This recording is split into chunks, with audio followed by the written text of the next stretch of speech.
પણ મેરે ભાઈ બહેન એમાં એના કર્મનો દોષ નથી, મા બાપના પાપની સજા એના સંતાનોને આખી જિંદગી ભોગવવી પડતી હોય છે।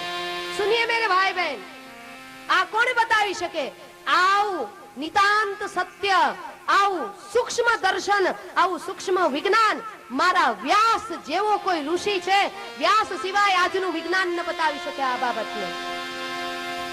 કારણ કે વ્યાસ મહારાજે પાવ પકોડા નહોતા ખાધા, વ્યાસ ભગવાને તીખા જ્યાદા ડાલના ઘણાની આંખોમાંથી નાકમાંથી જતું હોય અને છતાંય ઊભી રેકડીએ પાવ પકોડા ખાતી હોય ત્યાં એને શરમ ના આવે। મોં પોલા કરી કરીને ખાતી હોય ને ત્યાં એને શરમ ના આવે, એને કીર્તન બોલવામાં શરમ આવે ભજેતીને।